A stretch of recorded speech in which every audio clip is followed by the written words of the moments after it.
on this, obviously getting them through and getting them to the airport is the challenge, as everyone else here has noted. But the administration is left to negotiate with the Taliban, including one of the commandos who was released from Guantanamo Bay as part of the Bo Bergdahl prisoner swap when President Biden was vice president. How does he feel about that? Does he have any regrets, and how's he digesting that? Well, first I would note that, one, I'd point you to the Department of the intelligence community to assess the identity of the individual. I know there's been reporting on it, but that's not my position to do from here. I would also note that in prior negotiations and commitments made during the Trump administration, there were thousands of individuals who were released. So our focus right now is on, again, not taking the Taliban's word for it.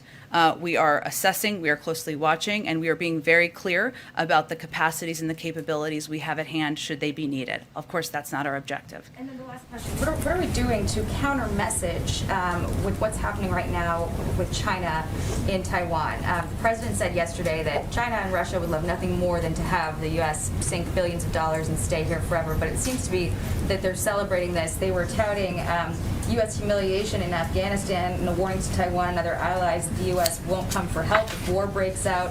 China's embassy is functioning as normal. So what are we doing to counter their propaganda, and how does the administration view Russia and China's engagement with the Taliban? Well, first, we of course are in touch with the Chinese and the Russians as we work to bring men and women out of Afghanistan, and including our SIV applicants and others.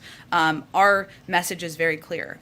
We stand by, as is outlined in the Taiwan Relations Agreement, by individuals in Taiwan. We stand by partners around the world who are subject to this kind of propaganda that Russia and China are projecting, and we're going to continue to deliver on those words with actions. Our objective in Afghanistan is to deliver also on what the president promised, which is to not put the men and women who have served our country bravely over the past 20 years in harm's way again. And that's what we'll also be projecting to them as well. Jen, why was August better than, say, November or December to be getting out? In terms of the August 31st timeline? Correct, because this is the Taliban fighting season, and that would not be. I know there's been a fair amount of focus on that, but I wouldn't say that that has been an assessment of a difference here in terms of what our timeline would have been from the beginning. So there's no belief that it would have been any different in December than it is in August? I don't believe that military officials have made that assessment. As we ask about the risk assessment right now, what is the current risk assessment in terms of terrorism and the potential threat that exists within Afghanistan against the United States? Well, I think as the president conveyed yesterday and also conveyed back in May, part of our objective here was to make sure we had the resources to fight the counterterrorism threat that has changed over the last 20 years, wherever it is. And that has not been emanating from Afghanistan in the way that it was 2 decades ago, which is understandable. We have a range of capacities, over the horizon capacities, as well as capacities where we do effective counterterrorism operations in countries where we have absolutely no presence in any way at all. We will continue to watch closely, continue to assess, but I'm not in a position, I'll leave that to our intelligence community to provide an update on. Go ahead. You said just a little bit ago that if the Taliban does not agree to these safe passage agreements or conversations, that the consequence would be the full force and weight of the U.S. military. What exactly does that mean? Does that mean there's a scenario where we go back in?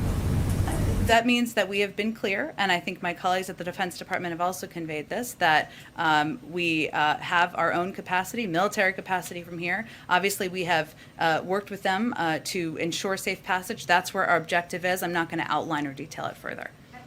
You said, the administration said that the evacuation efforts were stalled in part because some Afghans did not want to leave earlier, they wanted to stay. Mm-hmm. Do you have any specifics on this population? Exactly how many Afghan allies are we talking about who were eligible to leave but chose to remain?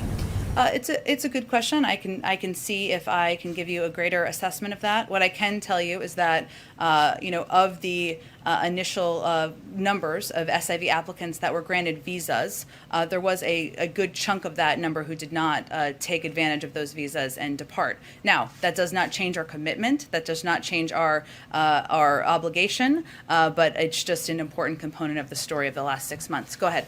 11,000 you mentioned, just for clarity, those are 11,000 self-identified people in the country not who want to leave. Do you have any indication of how many Americans are still trying to get out of Afghanistan? I can see if there's a greater assessment. I would point you to the State Department on that, though. They'd have the most up-to-date numbers. Do you have Total number of people overall, including third country nationals and Afghan nationals who you want to get out over the coming days?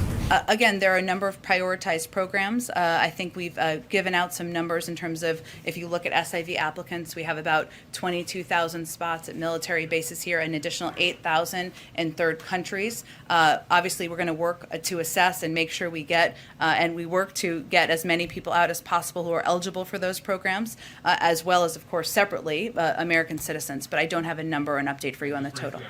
Sorry, I know they're going to announce this tomorrow, but are we talking about booster shots for everyone? And if so, why should healthy young Americans be getting a third shot when so many in the world don't have a first shot yet? Well, they will provide a briefing tomorrow on what the recommendations are, and I encourage you to ask a question, as I'm sure you will ask a question at their briefing, Josh, as you've been following this closely. I'm not going to get ahead of their announcement or the president addressing this tomorrow.